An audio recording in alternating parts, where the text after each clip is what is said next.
Halo guys, apa kabar kalian semua? Semoga kalian sehat selalu dan banyak rezekinya. Dan yang untuk baru pertama nonton channel ini, gue ucapin welcome to my channel. Jangan lupa tekan tombol subscribe dan lonceng notifikasinya biar kalian gak ketinggalan konten-konten terbaru yang ada di channel ini. Oke, daripada kelamaan, langsung aja kita gaskan videonya. Nah, di konten kali ini gue mau bahas soal Suzuki nih, tapi bukan Suzuki yang ini, melainkan pabrikan otomotif yang terkenal sama desainnya yang wah banget. Untuk sebagian orang sebenarnya mesin Suzuki tergolong bagus, murah, mesin terkenal awet, dan build quality yang bisa bersaing bahkan di atas dua kompetitor lainnya, yaitu Honda dan Yamaha. Saking terkenal awetnya, bahkan sampai menjadi bahan bercandaan kalau bengkel resminya tutup memang karena nggak ada motor yang diservis. Terus kalau terkenal bagus, kenapa Suzuki kurang diminati di masyarakat Indonesia? Padahal kalau sedikit mundur pada dekade 90-an, ada pabrikan sepeda motor yang mampu membuat Yamaha ketar-ketir, sudah pasti itu Suzuki. Keduanya terlibat persaingan panas sejak dekade sebelumnya dengan saling mengeluarkan produk-produk ciamik di segmen pasar yang sama. Ketika Yamaha merilis Alfa, Suzuki membalasnya dengan Crystal. Ketika Yamaha mengeluarkan Force One, Suzuki membalasnya dengan Tornado, dan gitu aja seterusnya. Honda yang dibekengi Astra memang seolah berada di dimensi lain, tetapi persaingan untuk merebutkan posisi kedua jauh lebih menarik. Suzuki baru betul-betul membenamkan Yamaha ketika ia meniru langkah Honda dengan mempensiunkan mesin 2 tak andalannya. Dirilislah sepeda motor bermesin 4 tak yang dinamai Shogun, yang CDI-nya masih menjadi legenda hingga saat ini. Tak puas dengan kesuksesan Shogun, Suzuki kembali merilis Smash yang semakin meminggirkan Yamaha dari persaingan. Namun direksi Yamaha ternyata diisi oleh orang-orang yang sabar, yang meyakini bahwa tak ada badai yang tak berlalu. Sembari menunggu angin surut, mereka meracik ulang strategi di berbagai aspek, seperti menyasar segmen pasar yang sebelumnya dianaktirikan, mengembangkan produk yang sesuai dengan segmen pasar tersebut, dan membuka jaringan dealer baru di berbagai pelosok negeri.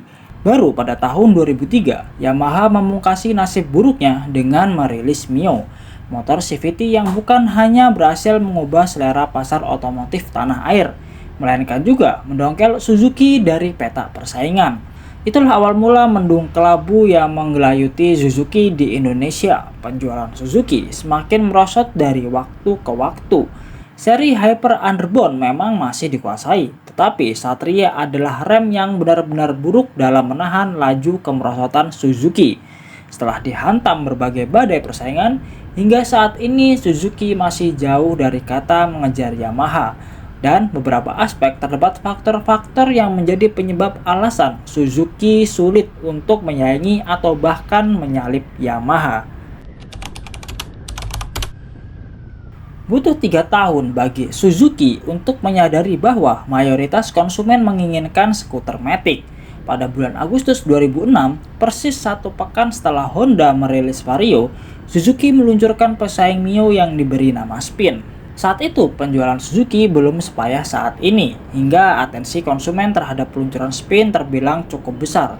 Apa sih yang ditonjolkan oleh Spin? Pertama, tentu aja mesinnya. Spin memboyong mesin 125cc, paling besar di kelas skuter matic saat itu. Dan ingat, mesin ini dibikin sama Suzuki, rajanya durabilitas mesin. Maka tak salah kalau Suzuki menggadang-gadang Spin sebagai penganyah nasib buruk yang merundungnya selama ini. Namun, catatan penjualan Spin ternyata tak seberkilau antusiasme konsumen kala peluncurannya. Desain Spin yang terlalu mirip Mio disebut-sebut sebagai penyebab kegagalannya. Dan konsumen juga mencemaskan konsumsi BBM-nya yang dituding boros seperti Mio yang bermesin 110cc aja udah seboros itu. Apalagi Spin yang 125cc. Apapun penyebabnya, Spin gagal total. Seri ini diberhentikan 5 tahun kemudian untuk digantikan oleh Next. Kualitas mesin motor Suzuki mungkin adalah yang terbaik di antara rival Jepangnya. Begitu pula dengan kualitas material bodi dan catnya. Namun kalau ngomongin desain, Suzuki berada di level yang ekstrim. Sulit setengah-setengah untuk dalam menyukai atau membenci desainnya. Pokoknya harus total lah. Kalau jelek, jelek banget. Kalau bagus ya bagus banget.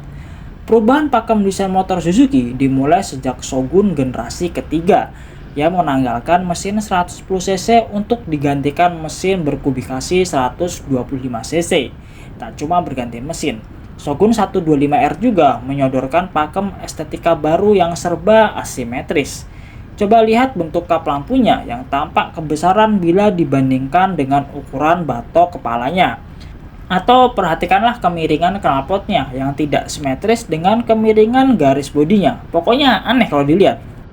Meski angka penjualannya bisa dianggap sebagai bentuk kritik konsumen atas pilihan desain Suzuki, ternyata Shogun 125R hanyalah awal bagi kemunculan produk-produk berdesain janggal lainnya. Hampir semua desain motor Matic Suzuki sulit diterima oleh mayoritas orang. Dan desain motor bebek 115cc miliknya benar-benar menjengkelkan. Cuma seri Satria yang relatif aman dari hujatan orang. Sedangkan seri GSX 150 malah mengabaikan fungsi demi mengejar estetika.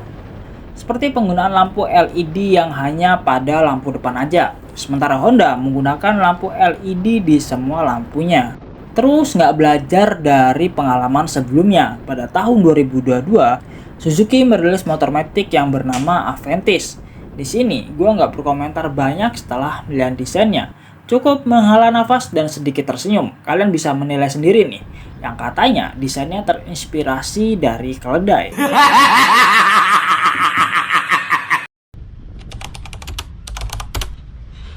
Di Indonesia, Suzuki memang tampak seperti pasien kurang darah.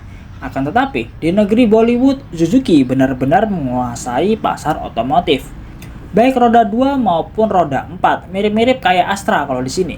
Penguasaan pasar otomotif India tentu lebih berarti ketimbang penguasaan pasar di Indonesia. India punya penduduk terbanyak kedua di dunia dan pertumbuhan ekonominya yang cukup mengesankan. Maka nggak heran kalau Suzuki menganak emaskan pasar India ketimbang negara lain. Bahkan basis riset dan pengembangan produk pun dipindahkan ke sana. Di sisi lain, PT Suzuki Indomobil Motor selaku agen tunggal pemegang merek Suzuki di Indonesia tak punya wewenang sebesar dulu. Suzuki Indomobil Motor tak bisa mengembangkan produk yang sesuai dengan tren pasar Indonesia.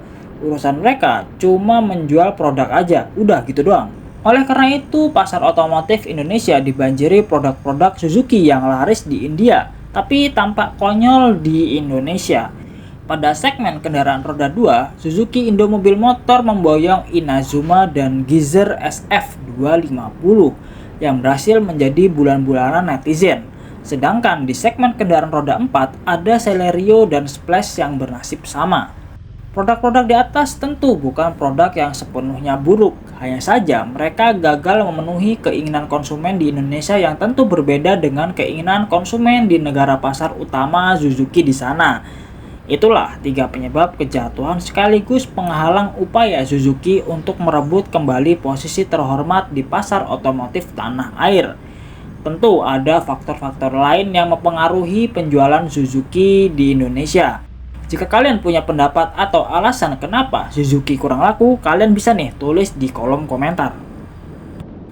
Nah, segitu dulu konten kali ini. Semoga bisa menambah wawasan dan pengetahuan buat kalian. Jika ada kesalahan di video kali ini, kalian bisa bantu dengan revisi di kolom komentar. Terima kasih sudah menonton, dan sampai jumpa di konten selanjutnya.